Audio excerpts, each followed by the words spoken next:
Hello, everyone. You're listening to the Small Business Show. I'm your host, Swire. My guest today is Kyle Robinson.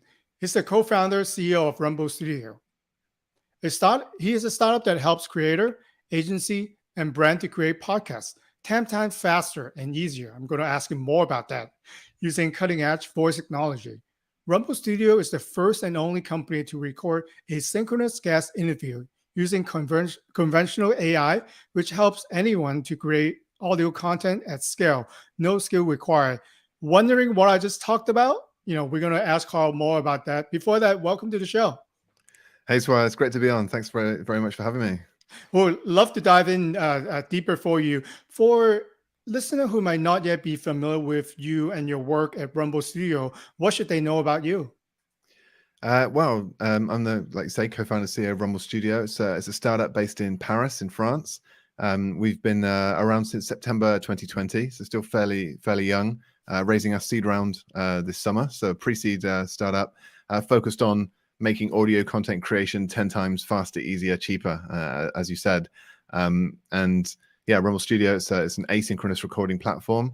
So we don't do live interviews like we're doing now, which is the typical way to do a podcast. But we do asynchronous, which means the host and the guest take it in turns, essentially. The host adds some questions to our platform. You get a link, send it to one or many guests, and then in their own time, the guests click those links. They go into the platform and they hear the questions, and then they leave their answers. And because it's async, they can take their time. There's no pressure. They can re-record if they want. And then when the host gets all that audio back, they can basically assemble it into the audio content they want to produce, which is podcast episode. It can be audio for their website. It could be social media videos and many more. So many questions for you. As a podcast host myself, initially when we had our conversation the first time, I was like, why would anyone do that? Don't you want to have the interaction between the host and the guests? So can you let us know more about asynchronous podcasting? Like, are there general type of company or type of podcast that are better used for asynchronous than the traditional way that we are talking right now? Yeah, sure. So first of all, I want to say I love synchronous podcasts. I'm a podcaster, and I completely enjoy having these conversations. And in no way are we looking to replace synchronous podcasting. I think asynchronous podcasting has a role, or has many roles. One is to support the role of a traditional podcasting activity, synchronous, but another is to be able to produce these new forms of podcasts. And this is what we've been experimenting with a lot at Rumble Studio. We're creating audio at scale, essentially automating a lot of the process and being able to create more audio in less time. And so you asked about what use cases. One of which is for podcasters or companies who really don't have the time to be able to invest in setting up these live interviews, where you have to schedule calls with your guests, make sure everybody's there at the same time. You have to prepare all the questions in advance. So you have to know how to write the right questions. And then you have to listen to that audio all over again when you come to do the edit, which is also time consuming. There are a lot of steps in the traditional podcasting flow that take a lot of time and require a considerable amount of skill. Podcasting is not something you can just get right, on your first episode. Any podcaster will tell you that they get better over time. And for a lot of people, maybe a lot of people who work in companies, marketers, communications people who work in HR, executives, they're not so much interested in becoming a podcaster. They just want a podcast. They want to use the audio channels today and the audio channels of the future to be able to get their message out to their customers, to their employees, and to the market. And for those people who are, time poor but maybe idea rich, an asynchronous format can be a really convenient way to be able to put those ideas out into audio and send it out into the world. Yeah, because I thought about that on what the different ways that we can actually use that to be very, let's say, cut and dry. Let's say in the manufacturing industry, for example, I could think of a way that, it's a piece of gear, right, that you have to use. Then they can actually send out a different question, technical or user experience to all the engineer. how do you think we should better use this piece of equipment? And then everyone will chime in, and then the management or the supervisor will actually listen to all the audio from all the engineer, so he or she doesn't have to be conducting interview, at different manufacturing facilities. They can actually Yeah. put it all in. So I think for creating, we big data is the key, is the buzzword right nowadays. So you can Mm. actually get a lot of people chime in pretty quickly, and everyone has an opinion nowadays in the world. That's a really, yeah, it's a really interesting use case. So like the crowdsourcing element, as we call it, asking lots of people for opinions at the same time is definitely something we're exploring. But combining that with some kind of internal podcast or even training, as you were talking about, that's a new one. So I love the fact you're combining these ideas and coming up with new use cases, or already. And this is exactly what we want. We want more people to be trying this asynchronous audio format, because there's just so many different ways you can use it. We haven't come up with all of them. We've run experiments with influencers who've done exactly that, to crowdsource audio for their public-facing podcasts. We had one influencer called Brian Barletta from Sounds Profitable. He wanted to interview the top 500 companies in the podcasting space for his Podscape project, and started using, doing it the traditional way, doing Zoom interviews. But this was a lot of work. You can imagine setting up calls and people canceling and rescheduling. And so that he tried Rumble Studio, created one interview with just 5 simple questions. What does your company do? Why is it better than the competition? This kind of thing. Sends that link out to everyone he knows in the space, because he's an influencer. He's got a lot of contacts. And anyone who has the time goes in and answers these questions. And then he just gathers that or receives that audio, kind of drips, comes in, drips and drabs, over the next few weeks, edits it into these concise 3 to 5 minute episodes, and then releases it potentially on a daily basis. And in that way, he managed to produce a fair number of for podcast episodes without having to set up a single call, and at the same time generated a lot of engagement in the podcasting space. He got his name out there. He was doing something cool, innovative, and a lot of these companies like Spotify, PRX actually responded to his interview, which is great promo for him as well. Wow, that's interesting. I was doing the show notes right for a conversation today. I actually thought of something that I could use and company can actually count on, because a lot of time I talked about customer experience, right? How do you follow up with your client? So a lot of us, I have too much work, I'm too busy. What if you could create, like, let you say 3 to 5 questions? How was your experience with company A and C? If you would order from us again, what does it take for us to win your business again? And then finally, I think is the most important question a lot of company wants to know. If there's 1 or 2 things you want to change about our company and our experience, what would that be? You can actually get customer feedback, and obviously with the consent, if you're smart, you can hire an editor. You can actually create a beautiful, powerful soundbite to promote your company. So in sales, I could already think of a lot of things that you can use that to your advantage if you're a business. Yeah, absolutely. Client testimonials and feedback form, like you just said, is a great example, because with audio you can hear the feeling in the voice. A lot of that is lost when someone's filling out a text-based questionnaire or choosing from multiple choice. On the downside, I won't say it's all perfect. That it's listening to audio is time consuming. So if you what's the word, like combining the data or being able to produce like a report of everything that was said is a challenge when it's in audio. But these days you can transcribe and you can scan read the transcripts, which is something we provide in Rumble Studio, much more quickly than you can listen to the audio. So you can quickly scan all the responses that you got, and then you can listen to the ones that really catch your eye, so you can hear the tone of their voice. And then there are tools out there talking about the future, and text summarization tools that can actually extract and summarize the ideas in that text, which I know some meeting recording tools. We met the CEO of Spoke.app just recently. It's a little bot that sits in your Zoom meetings, transcribes what you say, and then produces a summarized report at the end. You could absolutely use the same thing with Rumble Studio one day as well. Yeah, I think there's so many things that are new that are out there. But I think before we get too deep and too far and lost everyone, right, with the technical jargon that we use, in your view, why do you think a business, if the tools and the funds and the time are available, they should consider having their own podcast? Yeah, now is really the time to get started if businesses don't already have one, because that for a start, the number of listeners is continuously on the rise, and it's now I think there's more than 100 million Americans listen to a podcast regularly, and all the other countries are catching up fast as well. I saw just I think it was this morning an article in Pod News saying that the percentage of listeners in the UK matches that of the US now. So Europe is catching up with the US, and like podcasting really is mainstream, and that is where your customers are. Before it was TV and radio, then it was social media, and now it's podcasting and wherever audio content can live, like on YouTube and video platforms like that as well.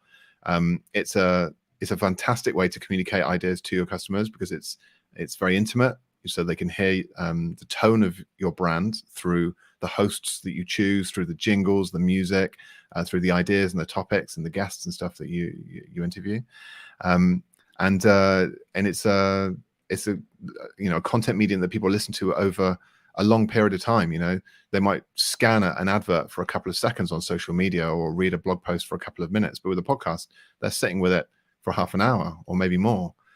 So you really get a long period of time to be able to, create an impact on that customer, not in a hard sales way. It's definitely a podcast no to be, throwing ads at them, and it's definitely not about direct sales and that kind of a thing. But by having this kind of soft power, this slow and gradual effect on somebody, by delivering high quality content, interviewing fantastic guests, sharing fantastic ideas, adding true value to their lives, something that they're genuinely grateful for, and then they attribute that gratitude and those values of the content they listen to your brand, and that can have a really powerful effect when it comes time for them to choose, who to purchase from.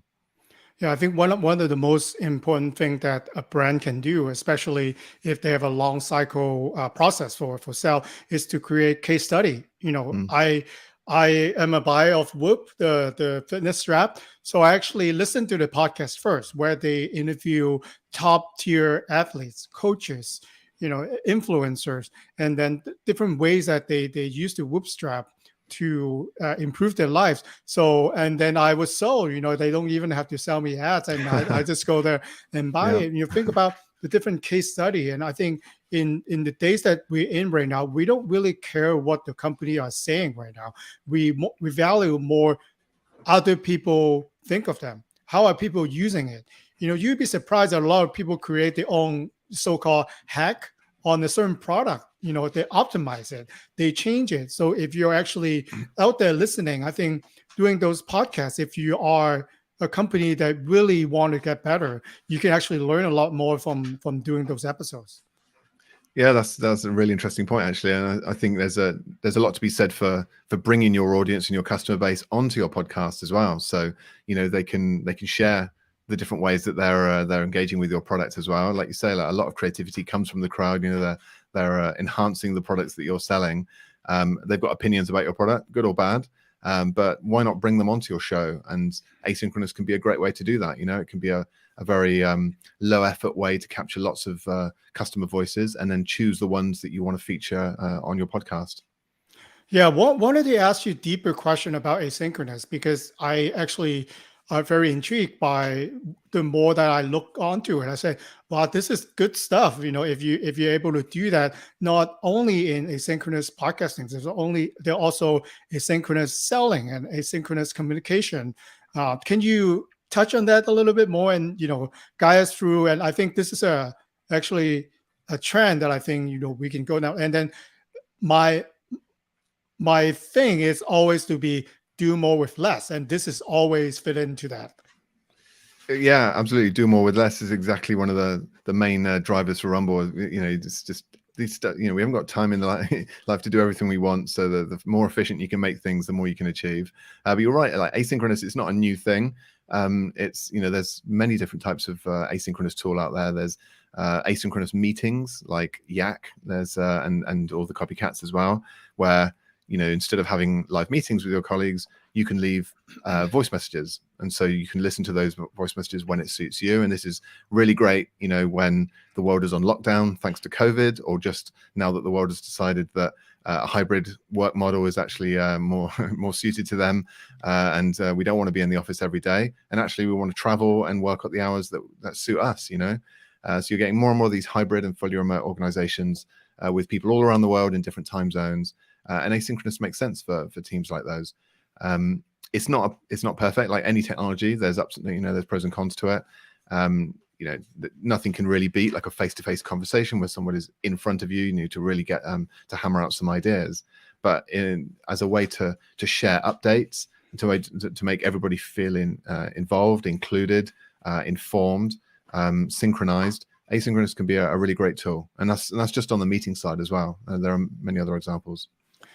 Yeah, I think one thing that happens that is good in COVID is it kind of increased the amount of technology that we accept, right? Because 2 years ago, a lot of people, especially in my space, to have a video conference, there's no way you can do that. I have to go to clients' place of business, show them what I have, and then we do business that way. But now there are clients that really don't want to see me anymore. Just hop onto a Zoom meeting or online meeting. So I think a lot of people are more accustomed to technology. So I think that, with asynchronous, the question that we just talked about, what if you are a technical person and you have drawn out all the resources that you have in the local area? So what if, for example, you can post a question out there, not really to your own country, maybe to the world. I have this problem that I have, and this is you showing video of what you're doing. What do you guys think I could fix it? The amount of innovation and I think the way that you could customize is much larger, because different culture, the different take on, even like building a cabinet, right? Or building a piece of software. They have different technology, they have different workflow. Some are better than others. But if you combine them, that you create something very amazing. Yeah, I really like that as well. I mean, you don't have to choose one or the other, and a lot of the best results come from combining these different worlds. I mean, we've got customers who use asynchronous audio recording to support their live podcast. So they follow up with guests that they interviewed 6 months ago just to get an update. So it's not a full interview; it's a little update, and then they put that audio onto the next live interview they do just at the beginning, just to find out what their guests are up to. There's all sorts of ways that you can integrate this into your existing workflow to ease the burden, to avoid pod fade, which is a serious problem for podcasters. It's a lot of work creating a podcast. What if you made every other episode an asynchronous episode? What if you crowdsourced a load of audio from your previous guests, to ask opinion on one particular question? You just send them one question to 20 guests. Maybe you get 10 answers. You combine that into an episode which you add your own opinion on, and that gives you a bit of a breather instead of designing a full conversation with a single guest. It gives you redundancy as well, because you've probably come across one or two guests who've not turned up when they said they should, and when they agreed, and you're all ready to go, and now you don't have an episode, so you've got to scramble to get another episode in place. So there's ups and downs to it.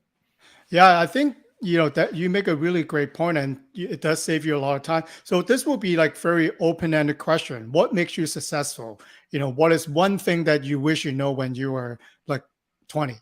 So something like that. People have lots to talk about, and I think if you send it to enough people, maybe they don't have the time to sit down, what we're doing like 30, 45 minutes to do. But if you send them one question at the convenience of their time, you might get some pretty great answer. And I think I could go really deep, and maybe I could touch on maybe a politician, maybe an influencer that normally won't take my call. But then if I put my question right and send it to the right people, I think you can open a lot more doors than the traditional way. Yeah, I mean, you touched on a couple of things there. So hard to reach guests is another big benefit, because a lot of executives, celebrities, they're not going to sit down with you for an hour and a half, especially if you're a newer podcaster just starting up.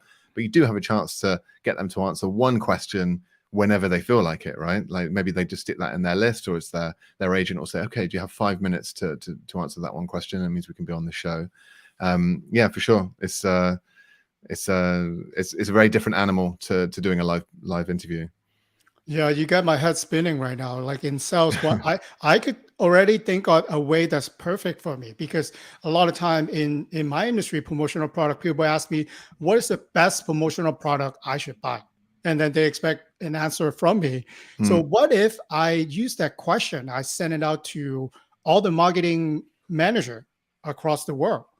yeah, That's the question. What is the best piece of promotional product you have used? And then what if I get, let's say, 10% or 15% of response?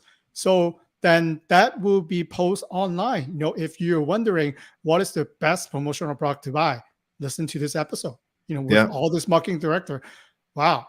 You gave me some good idea today, Carl. Absolutely, yeah. I mean, and there's nothing stopping you from sending that interview to all the promotional products that you can think of. They get a bit of free promo. They're going to share it out onto their audiences as well. So with a podcast, you get the benefit of the guest sharing it to their audience if they can be bothered. Not all guests do, but if you're involving 10 or 20 guests into your show, you've got 20 times the chance, 20 times the reach. It's a real way to put yourself in front of a lot bigger audience. And get good quality answers as well. I think people make the mistake of thinking that you have to have a live two-way conversation that's full of jokes and rapport and this kind of thing to get good answers and have a good show. But actually, you listen to a lot of podcasts, they're not like that really. Like the host asks a question, the guest gives the answer, they say that's great, and then they just move on to the next thing. There isn't really a back and forth, and that's kind of the sign of a very inexperienced podcaster. You can tell, okay, they're just getting started. But some podcasts are just lazy. They can't even be bothered to follow up or ask anymore. They're just very formulaic.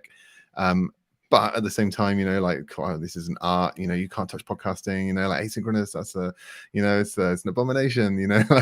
But I think there's for those type of podcasters, I think asynchronous can produce at least as good an episode as what they're currently doing, because you let the guest think about what they're going to say. You can, well, first of all, you can think about the questions that you're going to ask, so you can word the question and then speak it out into the app, deliver it well. Make it a good open question that gives the guest lots of things to pick up on and give a great answer. And then secondly, the guest has time to actually think about what they're going to say. They can sort of jot down a few notes, think, okay, that's a really good point. The most impactful thing in my life. What advice would I give to somebody in my position? Sometimes you don't have a great answer straight off the cuff. You need a couple of minutes to think about that, plan your answer out, and then deliver it. And if you make a mistake, sure, you can re-record it because it's async, no problem, zero pressure.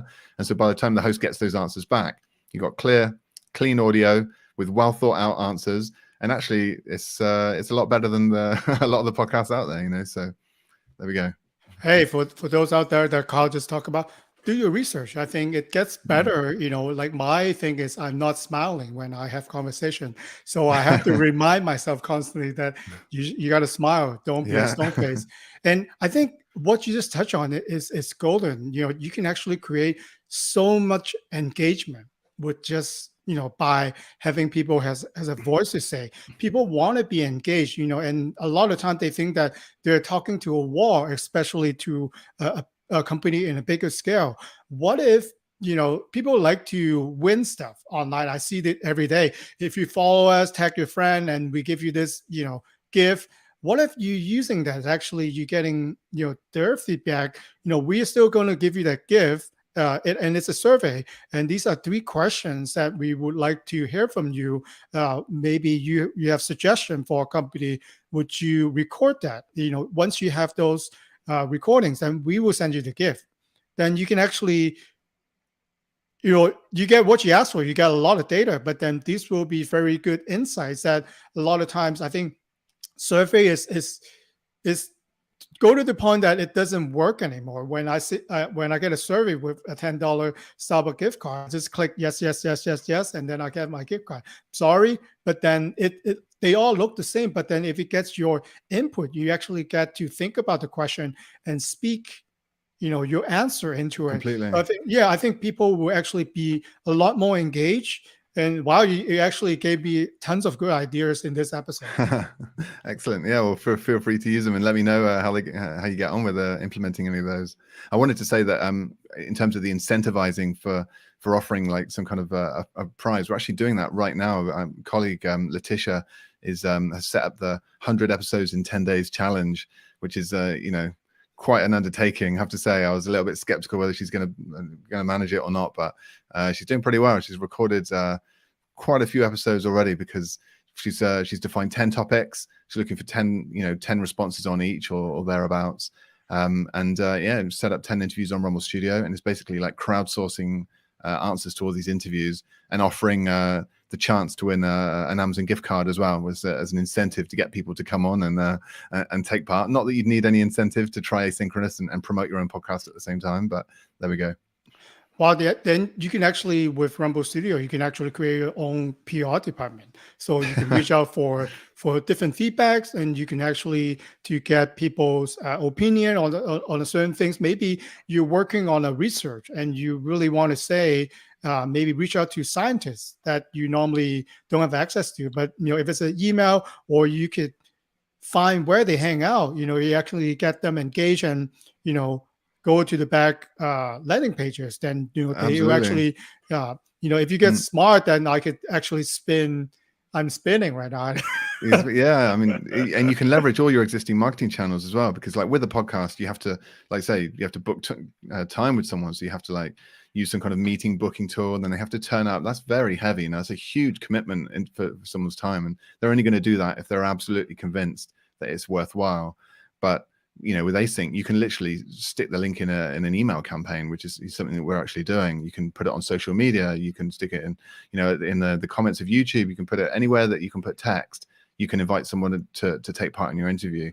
You can, put it on Reddit. You can, we've got QR codes. You can print it on flyers. You can embed it on your website. There's anywhere that your customers might be. You can make it available immediately in any 24/7 that they can take part in your interview for whatever purpose that interview is, and that's pretty powerful. Yeah, a lot of companies rely heavily on influencer right now. So one way I can think of that could actually help you 1,000 times, to push out to the market is, have the influencers say, the company that sponsoring me actually wanted to get your feedback and engagement on this product. And then this is the link. Then people actually will hop on based on the influencer's recommendation. Then you can actually get a lot of data really quickly. So I think for companies, and myself included, the number one reason I want to do research on my clients is, why did you decide to order from us instead of all my other competitors? I really want to know that question.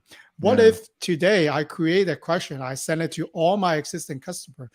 I really wonder what kind of answer I will receive. Absolutely. And you need to incentivize them as well to leave that answer, because remember, it is a little bit more effort to record a voice answer than it is to just click a button, for example. They have to think about what they're going to say, but only slightly, and it's much more fun. So I think it's great if you combine it with not just one question, but you combine it with 2 or 3, and you say your audio is going to be featured on this show, or your answers are going to be used to improve this product which you love. That if there's some reason, there's some additional benefit than just sharing your opinion, I think that can work really well as well.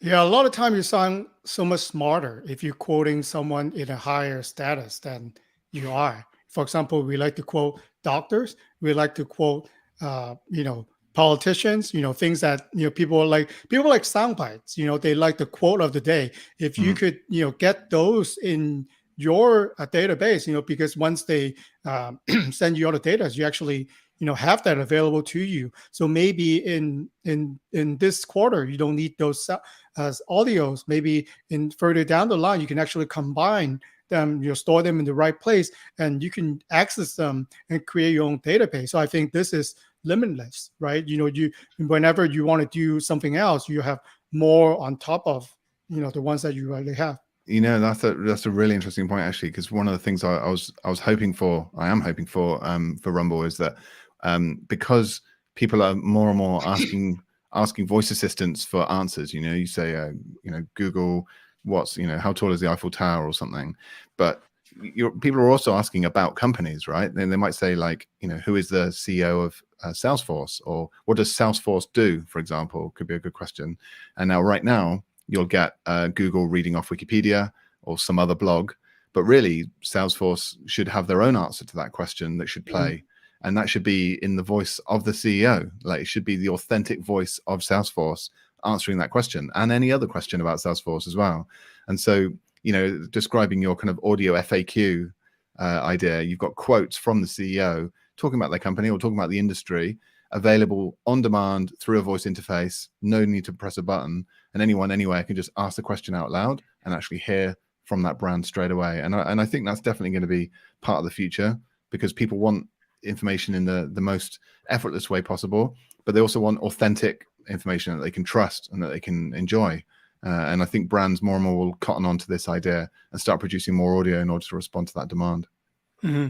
It seems like this episode, I truly enjoyed this episode because we touch on a lot of different things, we jump all around, but then to the end, it's just how we could do more with less. I'm totally 100% for that.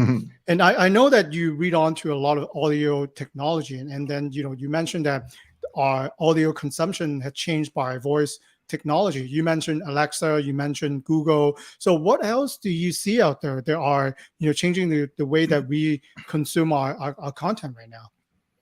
Yeah, so podcasts have been around for a while, but it's not just podcasts. There's like news bulletins, there's like flash briefings. I don't know if you've tried Amazon flash briefings or ask Google to play the news, like these microcasts, I think they call them, or nanocasts even, these like little daily briefings. So I listen to that every morning. I don't know whether you could call that a podcast, but there's a lot of different formats coming out. There was social audio, with Clubhouse and the hype around that.